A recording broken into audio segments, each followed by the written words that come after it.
Hello，大家好，歡迎收睇領養社工1分鐘，我係宇峰。今集嘅主題係永恆嘅對話，用記憶裝訂一本來不及說再見嘅紀念書，去保存摯愛嘅回憶。紀念書咧，亦都係我哋成日講嘅師親紀念冊啦。咁紀念書可以按照個人嘅喜好去編輯，但係亦都可以從逝者嘅基本資料開始，例如佢嘅姓名啦、生日啦、出生啦等等嘅，然後就可以按照你喜歡嘅唔同主題去編寫。紀念書同其他記錄嘅形式最大嘅分別就係例如個人日誌，一啲表達性嘅寫作，好多時候都係表達好多內在嘅情感，釋放情緒，就唔係好適合同其他人分享，係比較誒一個私密嘅一個私隱嘅表達方式。但係紀念書咧就可以由親友啦一齊共同去書寫。係一種叫做共享嘅紀念形式。紀念書有幾個象徵意義嘅，就係例如我哋出世嘅時候，BB 或者細個已經影好多相啊，好多相冊。結婚嘅時候咧，亦都會即係有一個結婚嘅相簿啦。咁我自己都有3本。誒咁去到離開嘅時候，畢業啦，亦都有一個紀念逝者嘅紀念冊，其實就係連接咗佢成個生命嘅旅程，連接咗過去同現在啦，就好似一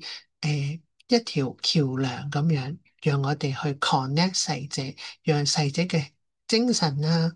影響力啊，讓佢一直咧得到延續。留喺我哋嘅心入邊，咁成個過程本身咧就係一個療癒嘅方式嚟嘅。咁紀念書嘅內容寫乜嘢嘢好咧？其實都好大彈性，但係亦都可以透過一啲提問啦，去書寫嘅。例如，我同你最深刻嘅一個印象啊，又或者我第一次認識你或者見到你嘅時候個情況係點樣啊？第二咧就係分享一啲美好嘅時光，例如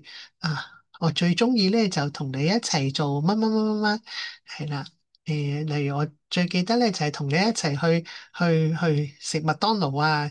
就每人嗌咗100蚊麥當勞食到嘔啊咁樣。第三咧就係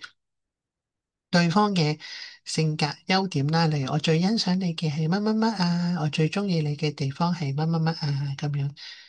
第四咧就係對方嘅興趣啦、愛好啦，例如就可以寫我記得咧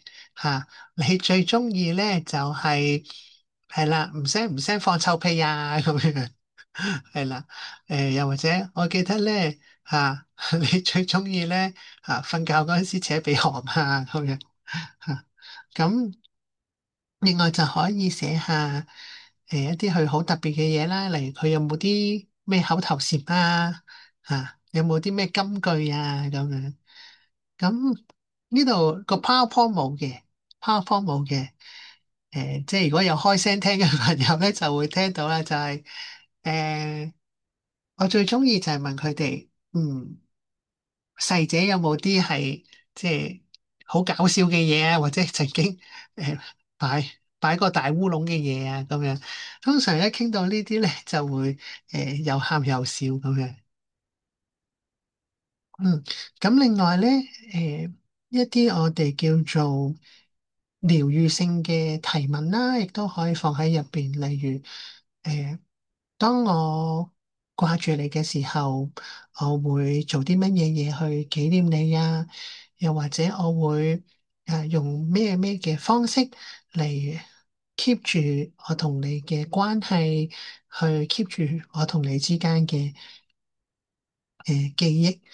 咁另外仲有好多唔同關於愛雙輔導嘅提問啦，PowerPoint 冇嘅，大家都可以記一記低，即係就係例如話可以寫低。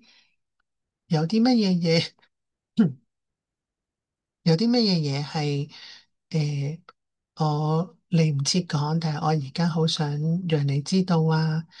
又或者想象一下，如果對方喺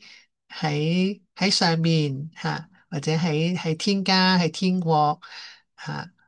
能夠 send 一個 message 俾你嚇，我覺得咧你會同我講乜嘢嘢都可以嘅，咁一個即係互動啊嘅形式啊咁樣。咁紀念書都有好多唔同嘅實用設計啦。咁有三個部分，第一個部分就可以 keep 一啲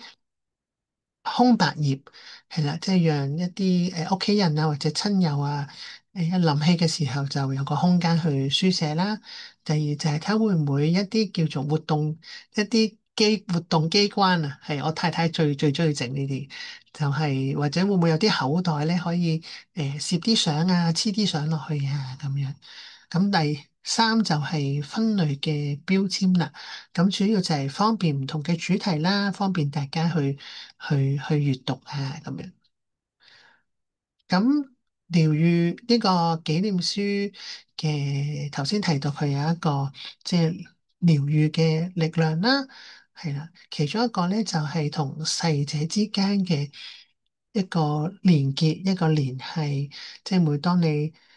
打開，其實你就好似重新去